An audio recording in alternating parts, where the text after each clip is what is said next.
10 horror houses that really existed. With the Turpin case in early 2018, the media brought back the phrase horror house, which has been used over the years to describe any house where terrible tragedies occurred. Kidnappings, rapes, rotten corpses. The atrocities seem to mirror the worst of Hollywood horror movies. Number 10. The Turpin House, U.S. In Paris, California, the Turpins had 13 children in chains all over the house. They were underfed and often beaten in the dark, smelly structure. In January 2018, one of the girls managed to sneak out a window and expose the situation.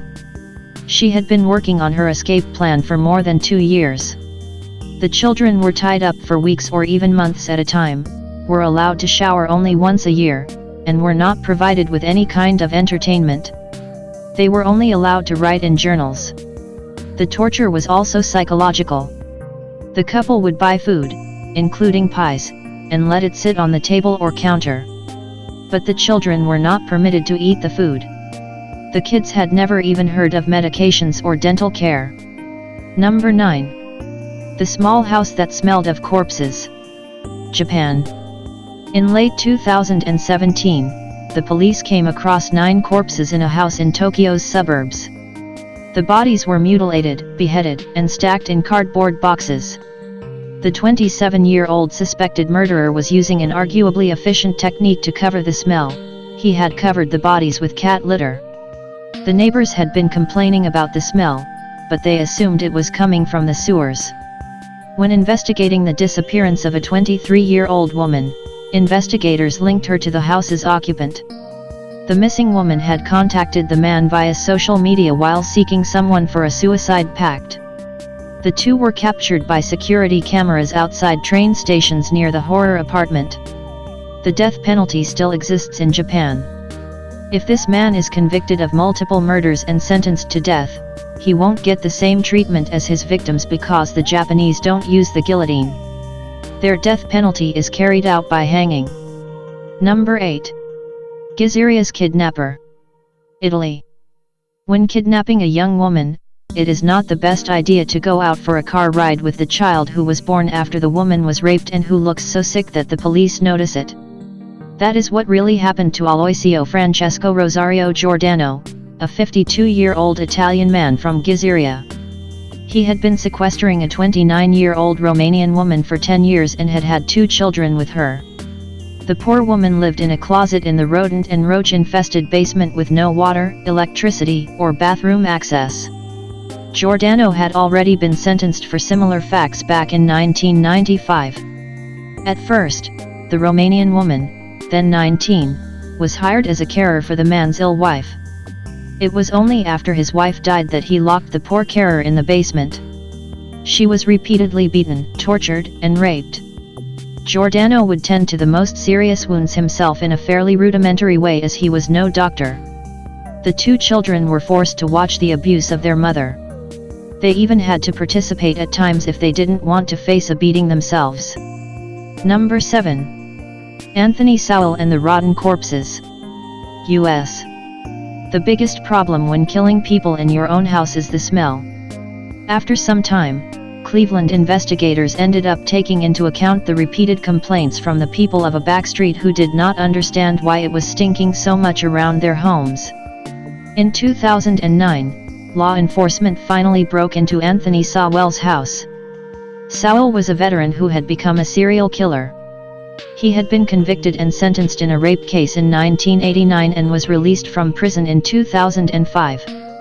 Apparently, he had learned his lesson from his past experience and decided to strangle every new victim after raping them. Then he would bury the bodies in his garden or cut them into pieces. With one victim, police found only her head in the house. 1 week before the morbid discovery, the neighbors had seen a naked woman falling from Sowell's second-floor balcony into the garden, but the police did not take any action. Investigators found 6 rotting female corpses inside the house and 5 more buried in the garden. Number 6. The Furniretz Manor, France. Michel Furniretz and Monique Olivier had sealed a morbid alliance through their correspondence while Michel was in prison. After he was free, they started carrying out rapes and murders. Following this process, Monique would reassure the little girls by her presence while Michel raped and killed them. To be able to kill without being disturbed, they committed their crimes in a manor they bought near the French-Belgian border. During his time in prison, Michel had become friends with a member of the gang of the Postiches. Michel would get a share of the gang's money if he made contact with that inmate's wife and dug up the money. Furniretz did all this. But instead of taking part of the money, he killed the inmate's wife and took all the cash. In the manor's garden, several corpses were found. Number 5. Great Deal. U.S. In 2017, a couple bought a new house in Houston. The place had supposedly been empty for 2 years after the previous resident, Mary Cerruti, vanished and stopped paying the mortgage in 2015. She had rarely been seen outside the house since the development of a real estate project around her neighborhood. Long story short, during the investigation, dead cats were found inside the house. But there was nothing more, so the case was closed and the house was put up for sale. The new owners began some work on the house and found Cerruti's bones hidden inside the walls. Her skeleton showed signs of animal disturbance, too. The couple who had just bought the house didn't sleep there. It was a complete mystery when the discovery was made. Was she killed and stuffed into the wall, or did she somehow end up trapped in the wall and died because of that? In March 2018, authorities announced that Cerruti had most likely fallen through a broken attic floorboard and become trapped in the wall. At least one neighbor isn't buying it. Roxanne Davis doesn't believe that Cerruti's body could have fallen through a crack that was only a little wider than a $1 bill. Number 4. London's Guru. UK.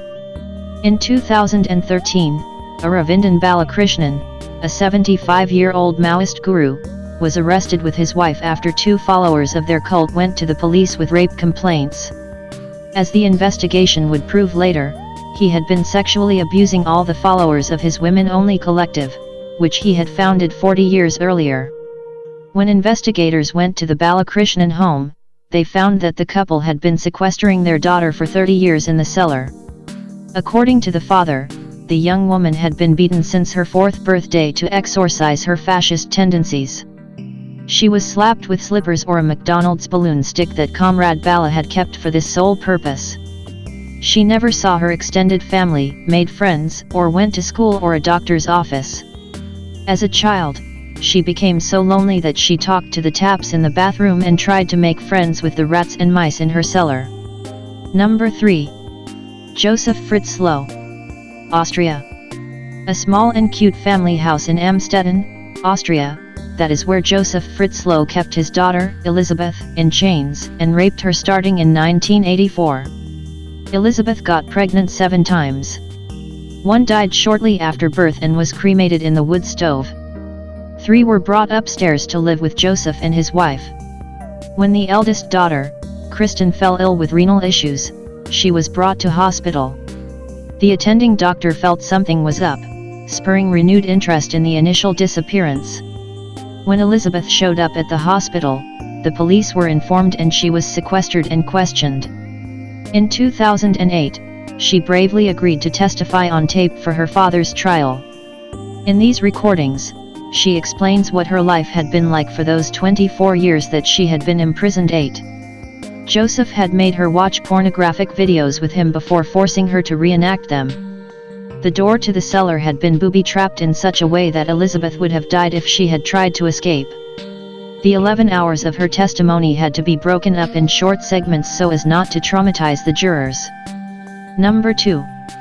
The Natasha Chemosh case. Austria. Natasha Chemosh was kidnapped when she was 10 years old by Wolfgang Priklopil, who raped her on a regular basis. She lived in isolation in an underground cellar.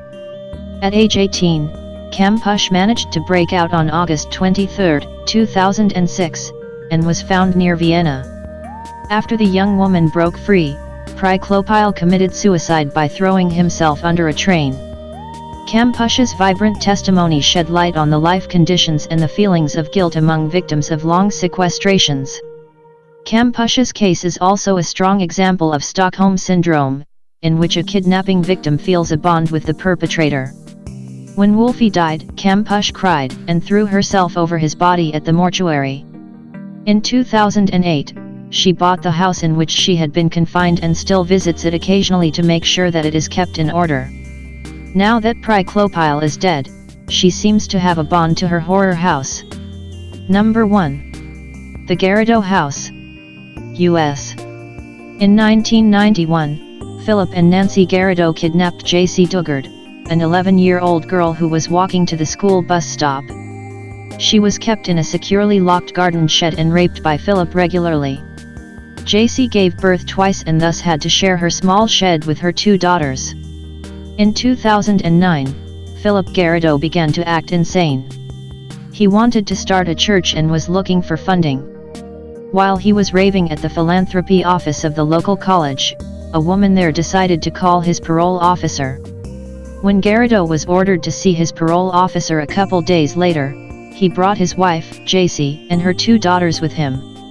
J.C. was separated from Philip Garrido and eventually told the police everything that had happened to her for the previous 18 years.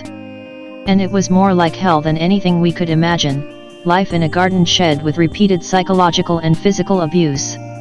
J.C. experienced the worst of human nature but managed to pull through it and was finally able to reunite with her family after being deprived of her teen and young adult years. The Garridos were arrested that day at the parole office. In 2011, Philip Garrido was sentenced to 431 years to life in prison and Nancy Garrido was sentenced to 36 years to life in prison for the kidnapping and other crimes committed against J.C. Dugard.